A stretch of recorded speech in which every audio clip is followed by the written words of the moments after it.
All right, let's jump straight into this explainer. We're setting the stage for what is, honestly, an absolute heavyweight face-off between two of history's most fascinating empire builders. On one side, we've got a guy who's actively shaping our modern digital and physical world. On the other, a man who literally redrew the map of the ancient world. We're matching up the modern tech mogul, Elon Musk, against the legendary Mongol emperor, Genghis Khan. Now, you might be wondering, how do you even begin to compare these two? I mean, how do you stack a modern tech billionaire armed with reusable rockets against a medieval warlord armed with a sword?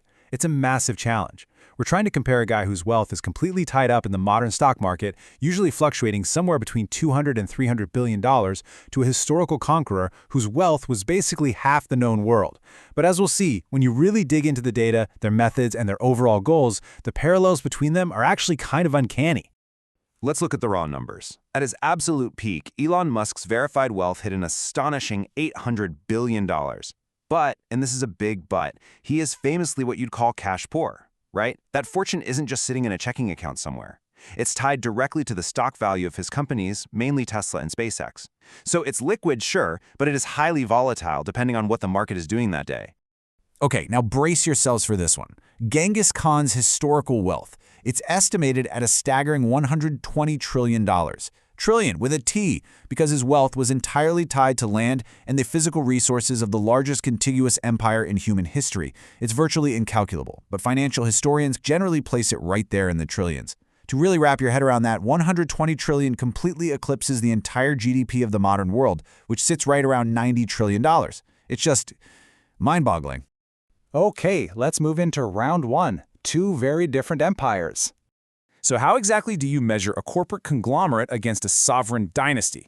Well, Musk built his empire by taking over outdated industries, right? He storms digital marketplaces, disrupts the auto industry with Tesla, and completely upends aerospace with SpaceX. Khan, on the other hand, built the largest contiguous land empire ever. He conquered 9.27 million square miles and imposed this unprecedented system of global order called the Pax Mongolia.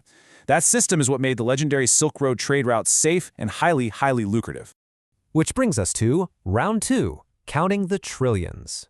Look at how a modern billionaire's portfolio actually compares to an ancient emperor's treasury.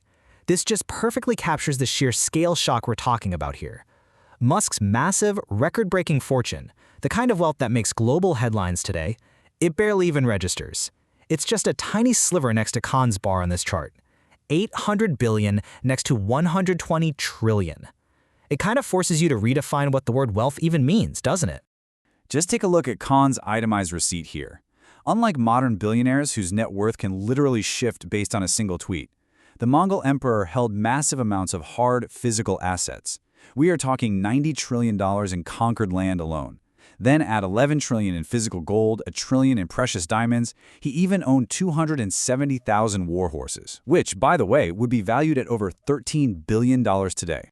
All right, moving into round three, valuing a sovereign ruler.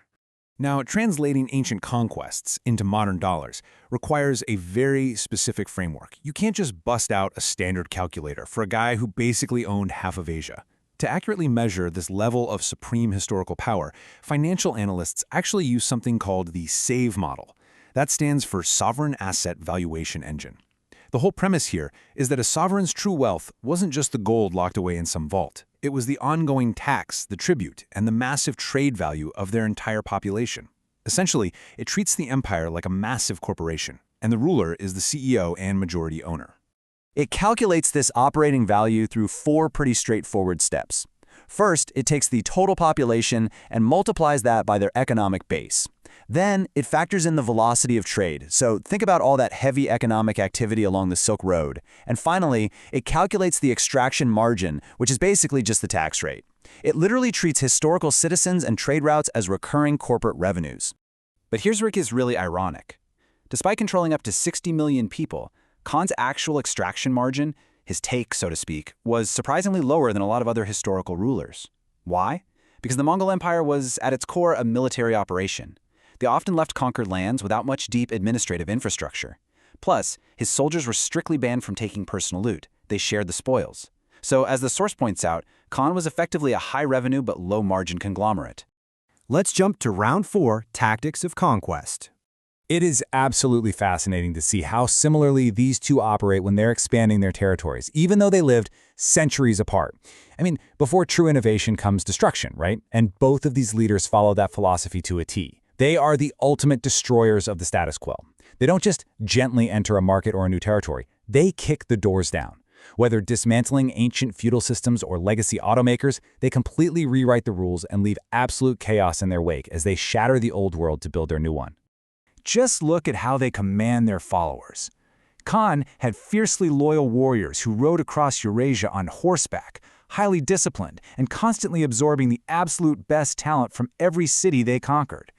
Musk, on the flip side, commands a massive digital army. We're talking tech investors, engineers, and die-hard online fanboys. His army fights their battles on the internet, pumping stocks and fighting off skeptics with memes and viral posts. Same intense loyalty, totally different battlefield.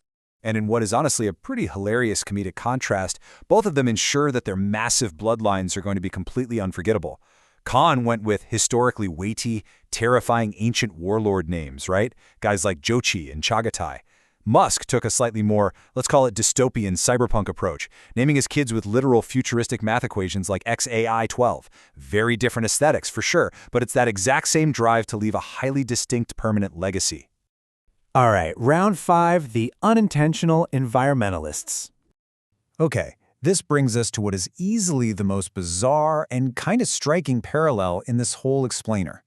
Believe it or not, the data actually shows that both men share a legacy of drastically reducing global carbon emissions. Yeah, you heard that right. Both the CEO of Tesla and the Supreme Khan of the Mongols have arguably had a massive impact on the Earth's climate. Now, obviously, their methods were vastly different. Musk's explicit mission is fighting emissions by engineering EVs and solar panels, trying to make fossil fuels completely obsolete. Khan, however, achieved an unexpected global carbon sink through, well, the sheer annihilation of roughly 40 million people. That massive population drop caused vast farmlands to be completely abandoned, allowing massive forests to regrow. So it's a wildly different, much darker path, but it led to a surprisingly similar environmental outcome. Finally, let's look at round 6, the final wealth verdict. So when the dust finally settles, who actually holds the crown? The source material really hits the nail on the head with this quote. It says, both men built empires. Both disrupted the status quo. Both were, and are, unstoppable forces. And it's true. Whether you're wielding a physical sword to reshape entire civilizations, or you're leveraging spreadsheets and social media to upend legacy industries, that underlying drive for absolute domination, it's identical. They're really just two sides of the exact same empire-building coin, separated only by time and technology. So I want to leave you with this final thought to ponder. When you're comparing $800 billion in liquid stock, the kind of money that can literally fund a mission to Mars, against $120 trillion in physical, conquered land and absolute sovereign authority, which type of power do you think represents true ultimate fortune? It's definitely something to think about. Keep questioning the world around you.